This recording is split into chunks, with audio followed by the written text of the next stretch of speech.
രാമായണ ആരംഭത്തിൽ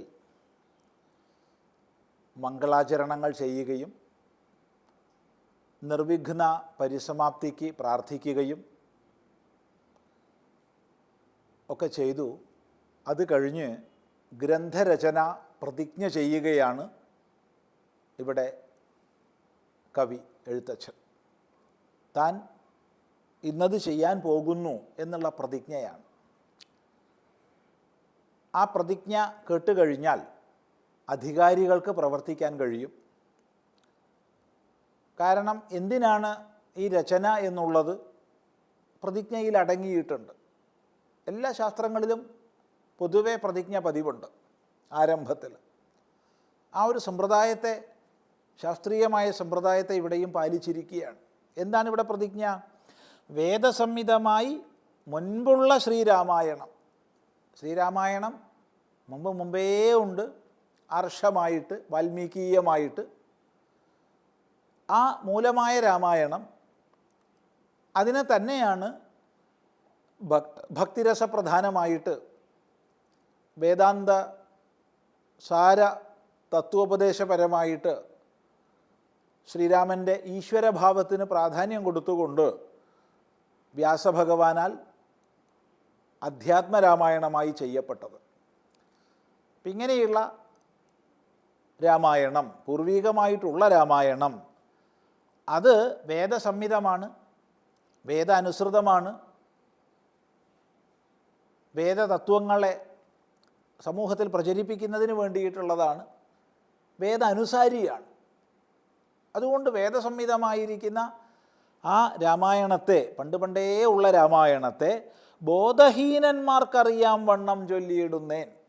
ബോധഹീനന്മാർക്ക്, ദർശനങ്ങളിൽ അത്ര നിപുണന്മാരല്ലാത്തവർക്ക്, അഥവാ അത്രക്കേറെ അഗാധമായ സംസ്കൃത ഭാഷാ പാണ്ഡിത്യമില്ലാത്തവർക്ക്, അങ്ങനെയുള്ള സാമാന്യ ജനങ്ങൾക്ക് വേണ്ടി ഞാനിതാ ചൊല്ലുകയാണ് എന്നതാണ് ഇവിടെ പ്രതിജ്ഞ. അതുകൊണ്ട് വേദസംഹിതമായ അറിവ് നേടണമെന്നുള്ളവർക്ക് ഇതിൽ പ്രവർത്തിക്കാം. ദർശനങ്ങളിലൂടെ ഉപദേശത്തിൻ്റെ ഗൂഢമായിരിക്കുന്ന അർത്ഥത്തെ ഗ്രഹിക്കാൻ തക്കവിധ വൈഭവമില്ലാത്തവർക്ക് ഇവിടെ പ്രവർത്തിക്കാം. ഇവിടെ ശ്രദ്ധ മാത്രം മതി. ശ്രദ്ധയോടുകൂടി ഈ പഠനം ചെയ്യാമെങ്കിൽ വേദസാരത്തെ നമുക്ക് ഗ്രഹിക്കാം എന്ന് താത്പര്യം. ഇങ്ങനെ പ്രതിജ്ഞാവാക്യത്തെ ചെയ്തു. എന്നിട്ട് അതിനനുസരിച്ച് തനിക്ക് സാധിക്കണമേ, ഗ്രന്ഥരചന സാധിക്കണമേ എന്ന് ഒന്നുകൂടി പ്രാർത്ഥിക്കുകയാണ് ചെയ്യുന്നത്. വേദാന്താദി വിദ്യകളെല്ലാം ചേതസി തെളിഞ്ഞുണർന്നാവോളം തുണയ്ക്കേണം.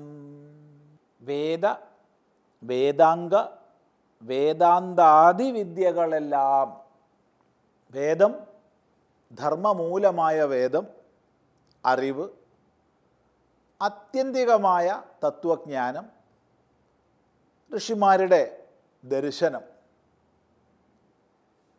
ഋഗ്യജു സാമ അഥർവ ലക്ഷണത്തിൽ വിഭക്തമായത്, സംഹിത, ബ്രാഹ്മണ, ആരണ്യക, ഉപനിഷത് വിഭാഗങ്ങളിൽ പിരിക്കപ്പെട്ടത്, അങ്ങനെയുള്ള വേദവും വേദാംഗങ്ങൾ, ഏത് ശാസ്ത്രങ്ങളുടെ സഹായത്തോടു കൂടിയാണോ വേദത്തിലേക്ക് നമുക്ക് പ്രവേശിക്കാൻ സാധിക്കുക, അതാണ് വേദാംഗങ്ങൾ. ശിക്ഷ, കൽപ്പം, വ്യാകരണം, നിരുക്തം, ഛന്ദസ്, ജ്യോതിഷം, ഈ 6 ശാസ്ത്രങ്ങൾ, ഷഡ്ശാസ്ത്രങ്ങളെന്നും പറയും. ഇവയാണ് വേദാംഗങ്ങൾ. അതുപോലെ വേദാന്തം, വേദത്തിൻ്റെ താൽപ്പര്യനിർണയം, വേദത്തിൻ്റെ നിഗമനം,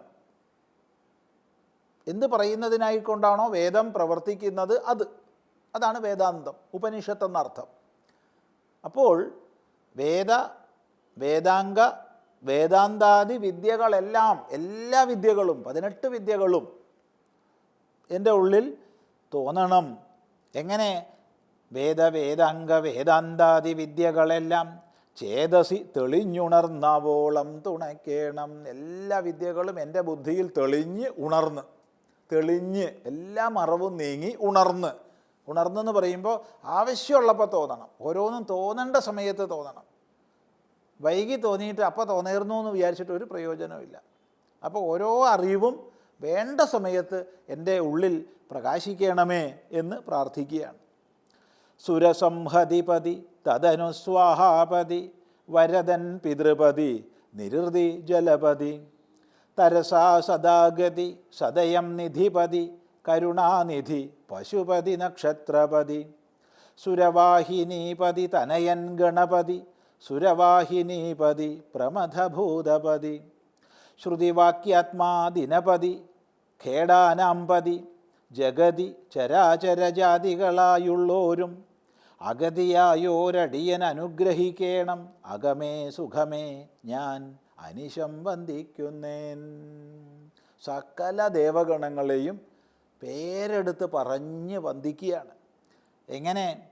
സുരസംഹതിപതി, സുരന്മാരുടെ ദേവന്മാരുടെ സംഹതി കൂട്ടം.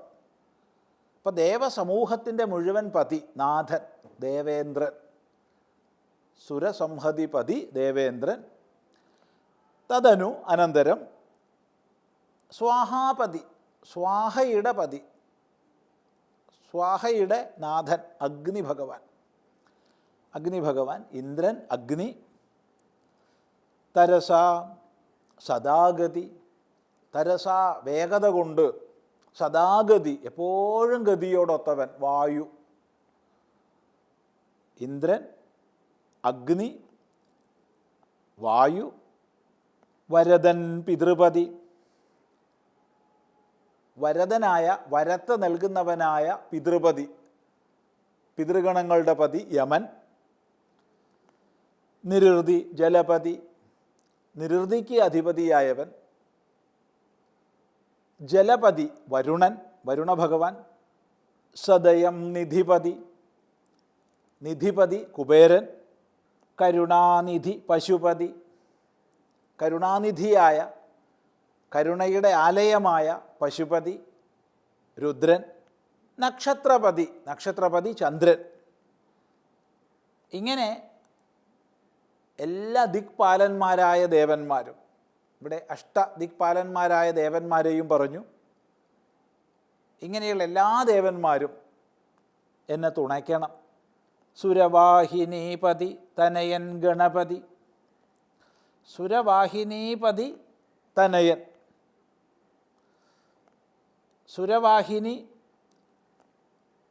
ദേവസൈന്യം, സുരന്മാരുടെ മൊത്തം വാഹിനി സൈന്യം, അതിന് മുഴുവൻ നാഥനായിട്ടുള്ളവൻ സാക്ഷാൽ പരമേശ്വരൻ. ആ പരമേശ്വരൻ്റെ തനയൻ ഗണപതി, വിഘ്നേശ്വരനായ ഗണപതി. സുരവാഹിനീപതി ദേവസൈന്യത്തിൻ്റെ പതി സുബ്രഹ്മണ്യൻ. പ്രമഥഭൂതപതി, പ്രമഥനാഥൻ ഗണപതി. ശ്രുതിവാക്യാത്മാ ദിനപതി, വേദങ്ങളുടെ മുഴുവൻ ആത്മഭാവമായ ദിനപതി സൂര്യഭഗവാൻ. ഖേടാനാംപതി, സകല ഗ്രഹങ്ങളുടെയും നാഥൻ വിശേഷണമാണ്. ജഗതി ചരാചരജാതിയായുള്ളവരും ചരങ്ങളും അചരങ്ങളുമായി ഈ ലോകത്തിലുള്ള എല്ലാ ജനങ്ങളും അഗതിയായോരടിയനെ അനുഗ്രഹിക്കണമേ.